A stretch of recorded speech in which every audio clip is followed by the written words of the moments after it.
জয় হিন্দ বন্ধুরা, আমি অরিন্দম আর আপনারা দেখছেন আমার ইউটিউব চ্যানেল নেচার বেনিফিটস। আমি আমার নেচার বেনিফিট চ্যানেলে আপনাদের সবাইকে স্বাগত জানাই। তো বন্ধুরা, চলুন শুরু করি আজকের ভিডিও। আজ আমি একটি বড় ধরনের গাছ নিয়ে আলোচনা করব। গাছটিকে আমার মোবাইল স্ক্রিনে দেখে আপনারা সবাই চিনতে পেরেছেন।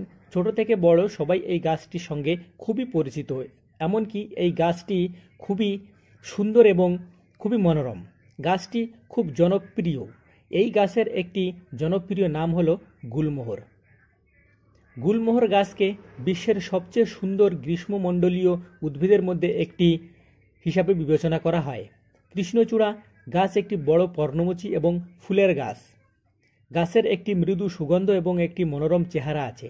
কৃষ্ণচূড়া গাছ আমাদের ভারতের খুব জনপ্রিয় বহিরাঙ্গন গাছগুলির মধ্যে একটি, যদিও এই গাছের আদি নিবাস মাদাগাস্কার। গ্রীষ্মমণ্ডলীয় ভারতীয় আবহাওয়ার সাথে পুরোপুরি খাপ খেয়ে যায় এই গাছ, তাই এই গাছ ভারতের বিভিন্ন অঞ্চলে প্রচুর পরিমাণে জন্মাতে দেখা যায়। এই গাছ ভারতসহ পৃথিবীর বিভিন্ন দেশে জন্মায়, যেমন বাংলাদেশ, ক্যারিবিয়ান, আফ্রিকা, হংকং, মার্কিন যুক্তরাষ্ট্র, তাইওয়ান এবং দক্ষিণ চীন। এছাড়াও পৃথিবীর আরও অন্যান্য দেশেও জন্মাতে দেখা যায়। কৃষ্ণচূড়া গাছের বৈজ্ঞানিক সম্মত নাম হলো ডেলোনেক্সি রেজিয়া। গুলমোহর নাম হলো আসলে এই গাছের রাজকীয় নাম।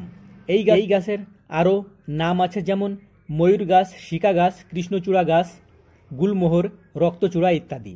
আমরা আমাদের এখানে এই গাছকে কৃষ্ণচূড়া বলে চিনি। আপনারা আপনাদের এলাকায় এই গাছটিকে কী নামে চেনেন অবশ্যই কমেন্ট করে জানাতে ভুলবেন না। যারা এই গাছের গুণাগুণগুলো বা এই গাছের উপকারিতা জানেন না, তাদের কাছে এই ভিডিওটি বেশি বেশি করে শেয়ার করবেন আর আমার চ্যানেলটি অবশ্যই সাবস্ক্রাইব করবেন। কৃষ্ণচূড়া গাছে গ্রীষ্ম ঋতুতে ফুল ফোটে, যা বর্ষা ঋতু পর্যন্ত চলতে থাকে। কৃষ্ণচূড়া গাছের ফুলে একই আকারের 4টি কমলা পাপড়ি থাকে এবং পঞ্চম পাপড়িটি বড় হয় এবং তাতে হলুদ ও সাদা দাগ থাকে। কৃষ্ণচূড়া গাছের পাতা ফার্নের মতো, অনেকটা তেঁতুলের পাতার মতো দেখতে হয়। এই গাছের বীজ ও কাঁটা থেকে বংশবৃদ্ধি হয়। এই গাছের যে কিছু গুণাগুণ রয়েছে সে কথা কি আপনারা জানতেন? তো এই কৃষ্ণচূড়া গাছেরও কিন্তু অনেক গুণাগুণ রয়েছে। তাহলে বন্ধুরা, চলুন এবার শুরু করি কৃষ্ণচূড়া গাছের উপকারিতার কথা।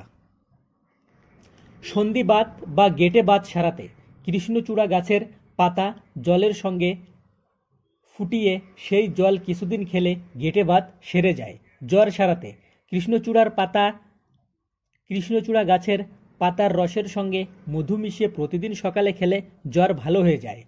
শ্লেষ্মার সমস্যায় কৃষ্ণচূড়া গাছের মূলের ছাল শুকিয়ে গুঁড়ো করে নিতে হবে, তারপর সেই গুঁড়ো পানের সঙ্গে চিবিয়ে খেতে হবে। কিছুদিন এইভাবে খেলে বা কিছুদিন কন্টিনিউ এই কৃষ্ণচূড়া গাছের মূলের গুঁড়ো যদি আপনি পানের সঙ্গে মিশিয়ে খেতে পারেন, তাহলে বুকে জমা শ্লেষ্মা নরম হয়ে বেরিয়ে যাবে। খুশকি দূর করতে কৃষ্ণচূড়া গাছের ফুল পিষে পেস্ট বানিয়ে নিতে হবে। সেই পেস্ট স্নান করার আগে মাথায় লাগাতে হবে, তাহলে খুশকির হাত থেকে রক্ষা পাওয়া যায়। পিত্ত বৃদ্ধিতে কৃষ্ণচূড়া গাছের পাতা ভেজে নিয়মিত কিছুদিন খেলে পিত্ত বৃদ্ধিতে উপকার পাওয়া যায়।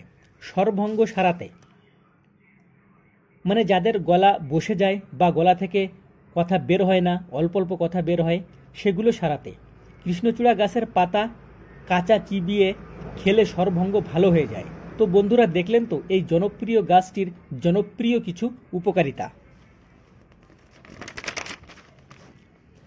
ভিডিওটি কেমন লাগলো অবশ্যই কমেন্ট করে জানাবেন।